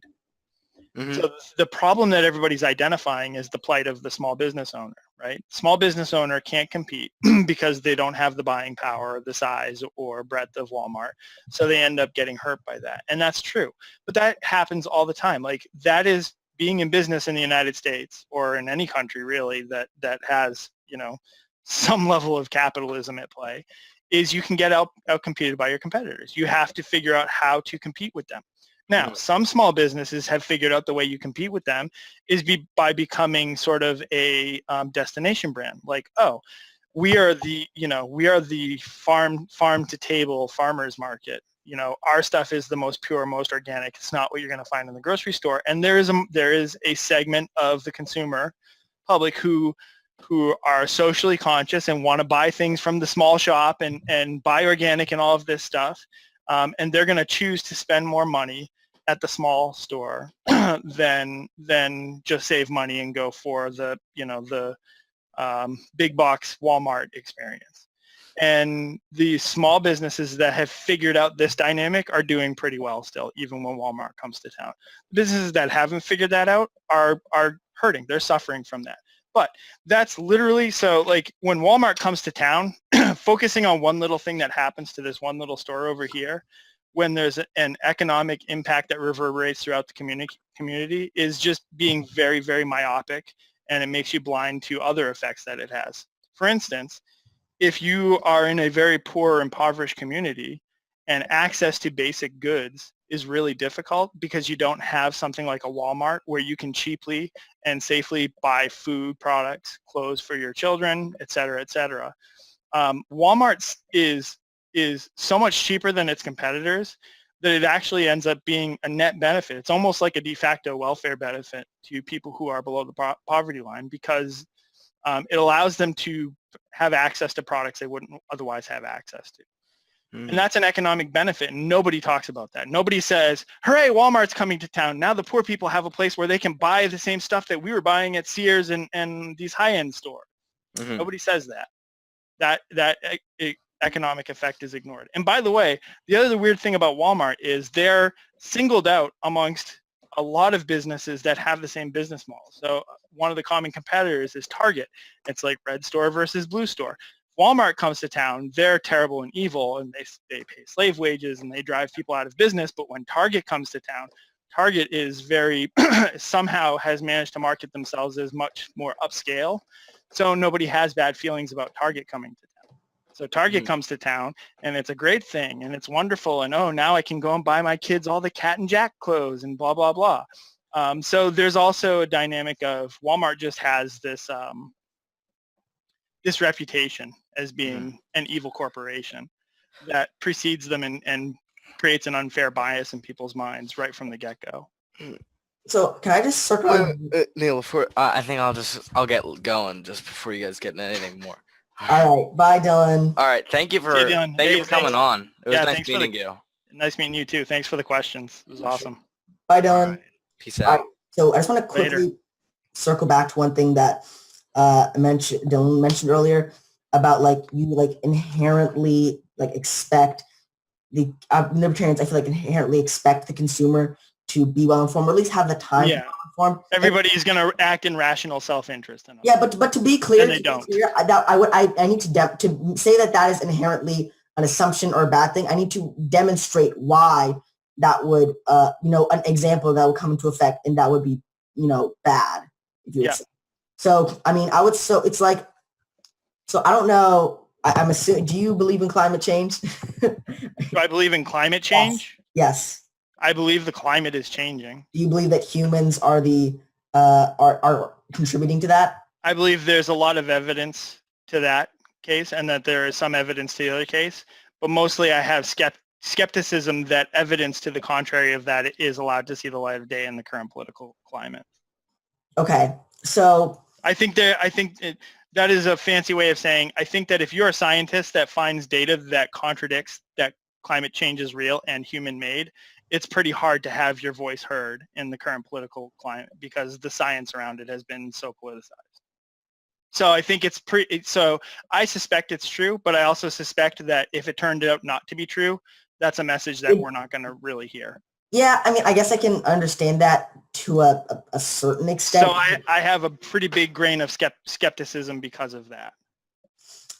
Yeah, I guess I can understand that, but it's also like some of the mainstream media can be skeptical of climate change to an extent. I mean, it's not like, I'm not saying the Republican Party, I'm not trying to completely blanket the Republican Party as climate change isn't real, because that's not true at all. It's just that they tend to, I feel like, be more skeptical towards that. And therefore, and to be clear, they do have I really hate it when people are trying to paint the Republican Party in right now as the minority, because let's be clear here, they have the majority in all state governments. Not all state governments. The majority of state governments, they hold the power. They hold the power in the presidency, the Senate, and the House, and the judicial branch, legislative branch, and executive branch. They all hold the power. Well, that is true. If you look at the social aspect of it, I mean, yeah, socially. In the current political climate, the social status and aspect is a very big deal since the invention of the internet, because everything anyone does, they're not going to get away with it so easily the way you could 20 years ago. So, the fact that the Republican Party holds the majority in office and stuff like that, the majority of America right now, the actual verbally speaking and typing out and all the keyboard warriors and stuff are Democratic, socialist. That's meaning, yeah, but I mean, you also have Donald to Trump. understand that there's a strong counterculture. There is a strong right-wing counterculture. Yeah, there is, but it's also drowned out by all of the people who strongly disagree with that. And if you were to if you were to not know anything about Earth's culture and you were to come to Earth and you're literally locked in a basement with nothing around you except for a computer, and the computer can only go on Facebook, you'd think the entire world, based off of the majority of Facebook, like that right-wing people were like a tiny minority of made up of like redneck uncles. But if you went on, if you went on a place like YouTube, I mean, yeah, you have the. If you went on a place like YouTube, you'd find largely the same thing, but also YouTube isn't really a fair example because YouTube is content creators who, for the most part, are not just regular people. Like there are No. Not even content creation. It's what's supported by like content. Like what is more popular content on YouTube. And if you actually like look at what these view statistics are, like dislike ratios and subscriptions, you can see that these conservative counterculture channels, or the quote anti-SJW YouTubers, whatever the hell you want to call them, they have on average way more subscribers, better like to dislike ratio, way more views. Where's your source for that though? What is that? Where's your source for that? I can't actually provide a scientific source for that because there are no surveys done on that. I mean, where did you learn that information then? So I wanted to figure out like where these actually. So I went on all these popular SJW or anti. I don't remember the channels, and I just looked at who they were responding to, and every single one. Like for example, I'll use an example. So you know what was that MTV news? I know that people were talking about that for a while. Where's Chrome? I have so many tabs open. Okay, the MTV news thing that became quote SJW or whatever. I hate using the term social justice warrior because I feel like it's just used to shut people down. Well, say keyboard warrior then. That's what. Yeah, I'll say keyboard warrior. I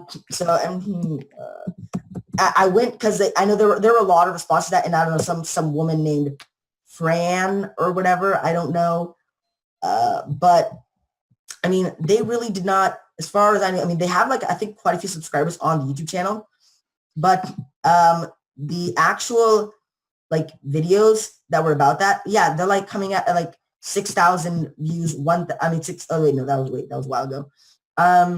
But I think that also just goes to show. And then like to dislike ratio is like not that. If you look at the like dislike ratio for that average channel and any and these videos that they're responding to, they are pretty, insane. And you look like some of the bigger ones like Lacey Green or like Anita Sarkeesian, and you have the same thing. People have been around forever. And so it's more likes and less dislikes, or even, or like, what do you mean? Like more dislikes than likes, but more so the intention that they're getting and how it's a lot easier to grow and promote a quote keyboard warrior channel than it is to grow one that is pro or even towards.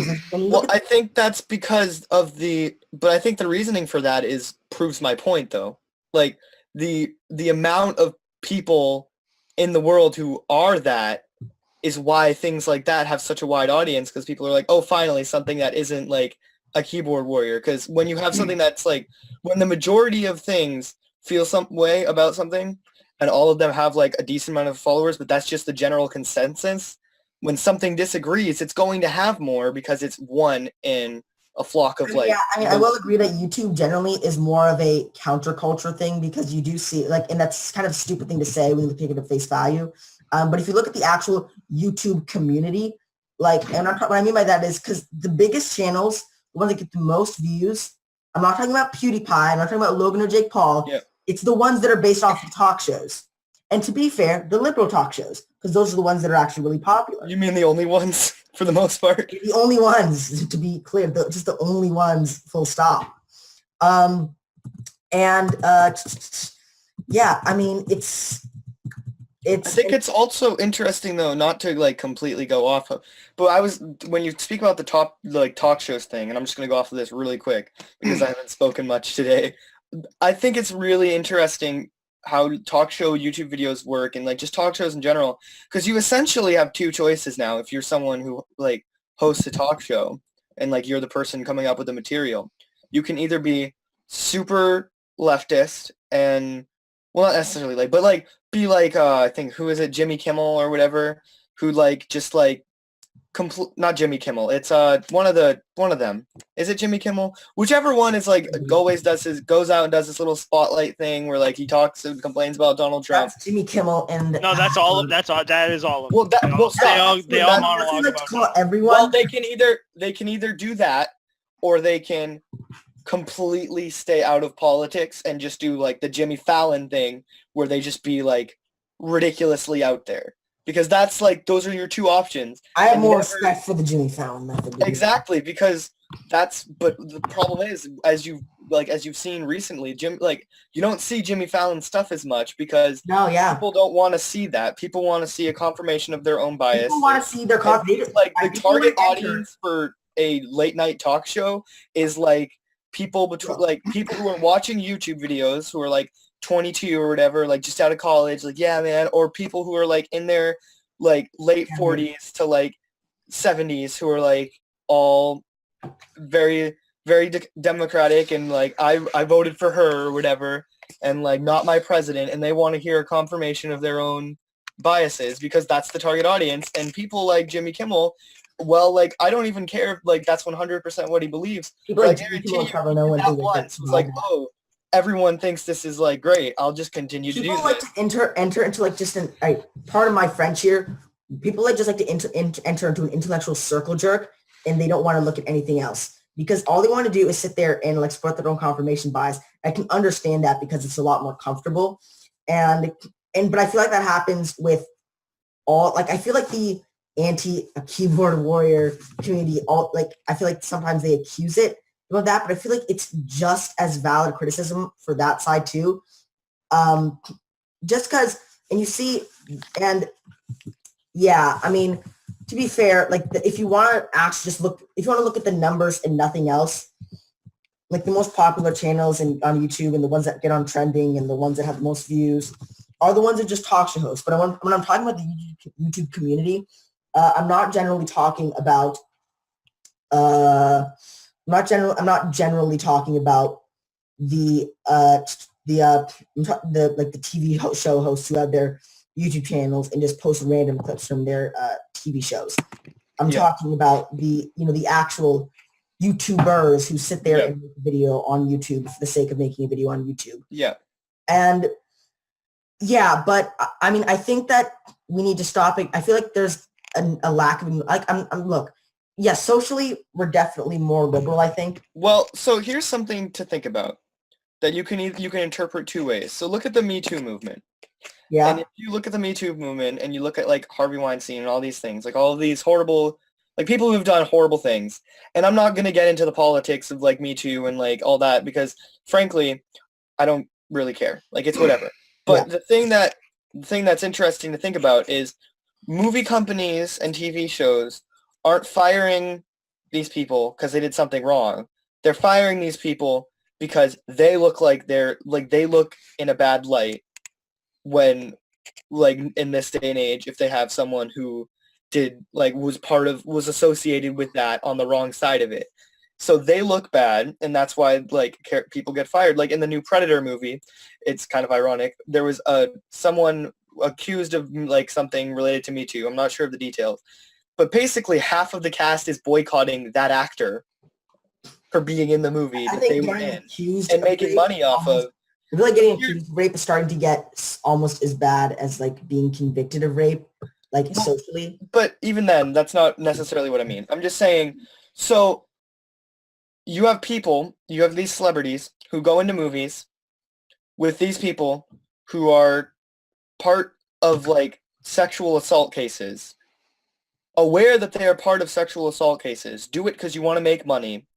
And then once you've made your money, take a step back and try and boycott the thing you were part of because because now you have a moral issue with it, so that you can A, look like a hero, B, feel good about yourself morally, and C, you got your money, you don't have an obligation for anything now. Mm-hmm. And if you have that pattern, Jim Carrey with the Kick-Ass movie, when he was in that for the second one, he boycotted the movie because his character used guns, and he didn't believe in gun violence. But you cannot morally get away with doing that because you were still in. If you have a moral like problem with guns, fine, that's your decision. But He you was in the can't movie. He took a check and then he said, "I'm boycotting this movie." exactly like That's bullshit. Like, yeah, you can't take That- the money and then donate the money. That's a bad gun example, violence though, charity. because- Donate the money to an organization that wants to stop gun violence or something. I generally don't like these blanket term things. Stop rape. Okay, Yeah. wow, no shit. Like, Well, we yeah, are like- against murder. well, Wow. yeah. I mean, it's illegal to kill yourself in like everywhere. What'd you say? It's illegal to kill yourself. Like That's ridiculous. things Yeah. like that. Like it's just stupid things. People don't like goals that don't have a real goal. It's just kind of like we want to go in this direction. Let's say we're going in this direction so we can feel good about ourselves, but we don't like that's not really it's not a definable direction that you can actually go into. But anyways, as like I wanted to rant about that because I haven't done enough ranting this show. So anyways, we have like what time do we have to be off of? 6? Yes, 6. 5:46 right now. Okay, so we have According to my- 14 minutes to finish this up. Yeah. I think we can definitely manage that. I don't even know what the question was supposed to be at the beginning of those rants. So I have no idea. it started with like something about libertarianism, and then we went to like conservative and liberal, Well, like counts in YouTube and all of this stuff, which I don't know too I much think about. But morally, the thing that if you are just going to look at things objectively and just look at all the facts, I think if people were completely like just logical, I think most people would probably fall into a libertarian category politically, because something that happens quite often in the libertarian community is a lot of like, because it's a very widespread thing and open for discussion, a lot of libertarians hate each other. Like there's this meme that's like, I don't get along with them as well as like Democrats and Republicans, or Democrats and Libertarians, or Republicans and Libertarians, or Libertarians and other Libertarians. Because it's not a clear defined thing other than like freedom is pretty much the underlying. it's a really bad political philosophy. And what I mean by that is it's a good philosophy, but it's bad politics. Right. It's not something that can win votes because you have nothing to offer anybody. What you're basically saying, like my conception of libertarianism is, I don't know what's best for you, and I maybe don't know what's best for me either, but I'm at least willing to be saddled with the responsibility of making decisions in my own best interest. So And with that at its core, the political philosophy, most, the major two parties in the United States, Republicans and Democrats, in some small areas, they adhere to that core philosophy, but by and large, they mostly say, no, we know what's best for the people of the country, and we are going to fight to enforce our vision of what's best for everyone. And that's why, and when you do that, by the way, when you decide what's best for everybody, you're going to find people who are like, yeah, that sounds really good. Yeah. Free college is what's best for everybody. I want free college. That sounds good. Sign me up. Well, dude, So you have free things to college, offer people. When you say, I don't know what's best for you, so I really can't offer you anything, you have nothing to offer other than the freedom to choose. I think more importantly, you have some nothing to people- offer the people I think more importantly, you don't have anything to offer the lobbying groups that will sponsor you. Yeah, Exactly, you don't and I have anything think to people offer wanna the make lobbying decisions groups. for themselves. If you are a very dogmatic libertarian, you basically can't be bought.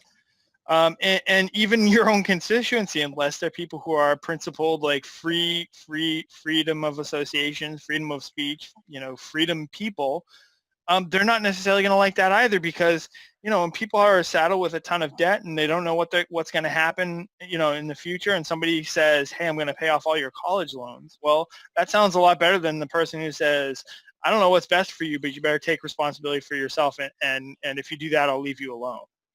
Yeah. Like, that's not exactly a winning political argument. Look, Exactly. That's why it's hard for that movement to make. That's why Ron Paul vowed never to run in a libertarian party ever again. Like under that, he always runs as a Republican because.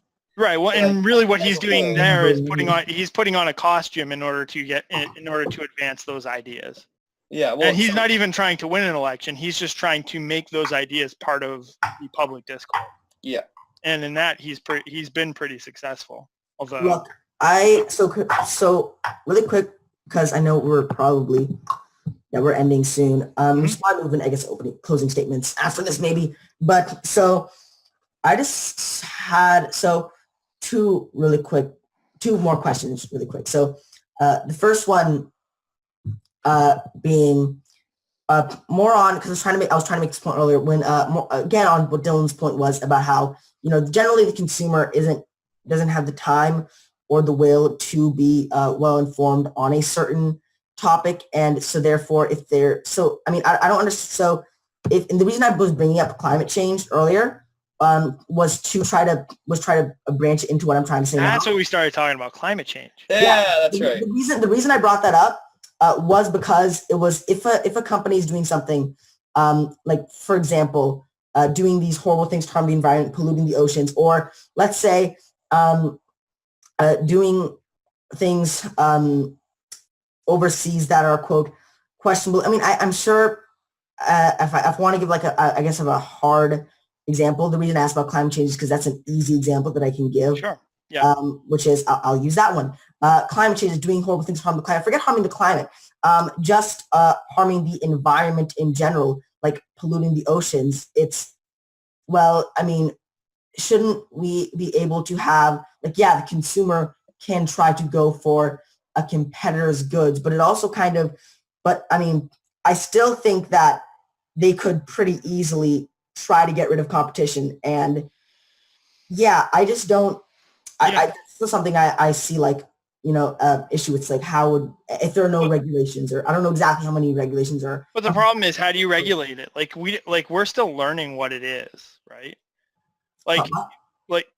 So for like environmental issues in general, in a lot of areas, we're still in the process of learning what's good and what's bad and trying to react to that.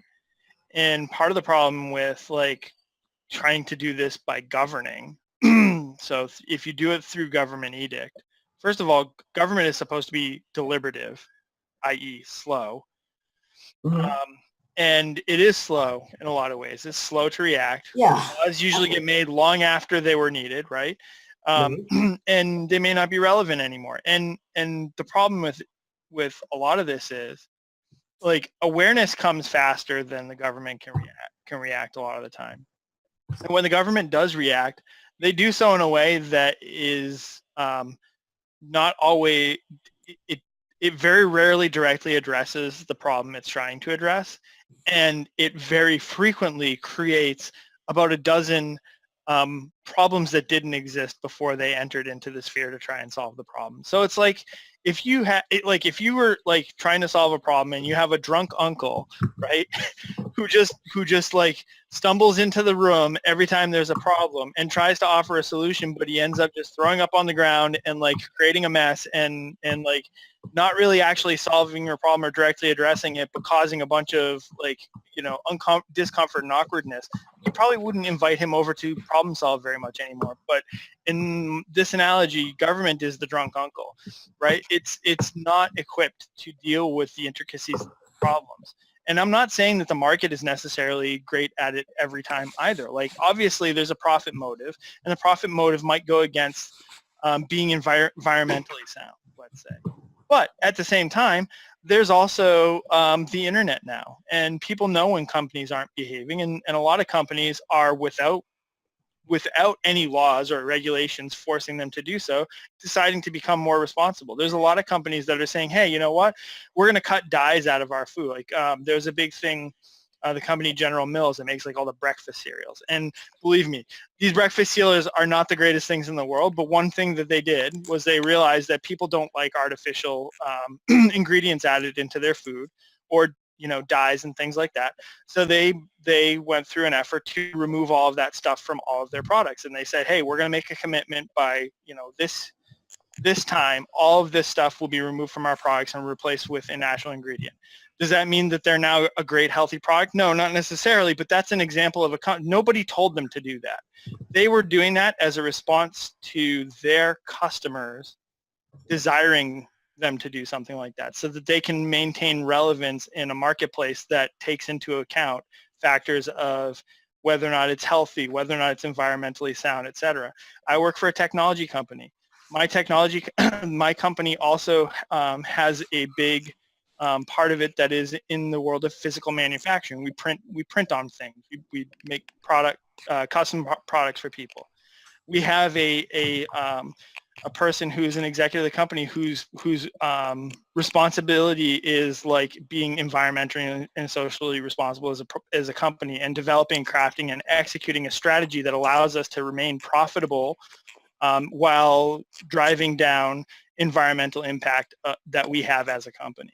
Like, that position in my company didn't exist a few years ago, and it doesn't exist today because a government body said we're going to pass a law that says every company has to have a corporate, social or environmental responsibility officer.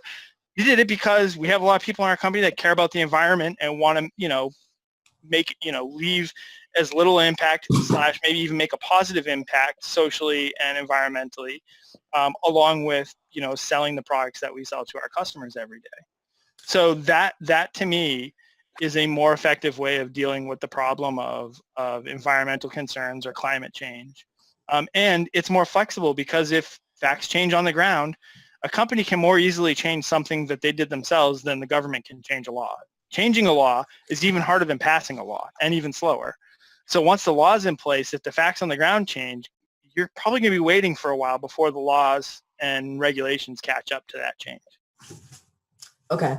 And, all right. So we do probably have to go like this. Okay. All right. So this is just a blanket question.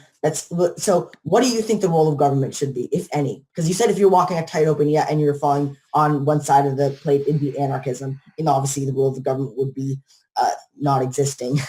So I think basic self-defense and protection is a valid role of the government. If there is any valid role of the government, it would be that. Okay. All right. So I guess maybe we should move into closing statements. Who wants to start? Well, I'll say, first of all, thank you for coming on the show. I've wanted to have you on the show pretty much since we started it, because a lot of my opinions are developed from your opinions. From hearing all of these, throughout this entire show, I found myself smiling at multiple points. It's like, oh yeah, you told me about this on that 6-hour car ride. All these things that I've already heard before from you, and the reason I know about Sorry for making you the victim of my rants. So it's just I'm really glad you're able to come on, and yeah, that's my closing statement. So do you want to go next, or? Sure. Yeah, I just want to say thanks for having me on. I was not expecting to cover such a broad range of topics, so it was pretty cool to have a conversation that kind of ranged the way it did. Really like talking to you guys. You're all pretty smart, knowledgeable individuals, and this is a great show. I listen to it when I'm not participating in it, Awesome. and I think you guys are doing awesome, and I hope you do it for a long time. Thank you. Well, all right. So I guess mine would be, so first of all, I think that this is probably one of the few conversations that I've had where I have been pretty much all of my questions on something have been answered for the most part completely accurately and without any BS. So I try to not do things where I'm just basically stimulating myself mentally without actually trying to change my opinion. So I would say definitely after this, I'm definitely leaning more libertarian because I literally bounced all my concerns off you. I'm still interested in researching more about net neutrality because there are some concerns and interests that I have about that. But for the most part, I mean, yeah, that's really awesome. I'm definitely going to be thinking about this a lot more, and I'm definitely leaning more libertarian now. It's not that I just want to say I didn't just come on here to just try to reaffirm my opinions, and anything that wasn't reaffirmed, I am now just going to hide. No, we're having a dialogue. We're having a dialogue. Yeah. I'm not trying to convince anybody to be a libertarian or anything else. So you should definitely keep reading, keep researching. Yeah. I've definitely changed my opinion. This wasn't just mental stimulation for the sake of it. And this was awesome. All right. So I guess thank you everybody for watching, and we'll see you next time. Bye. Goodbye. Bye, everybody.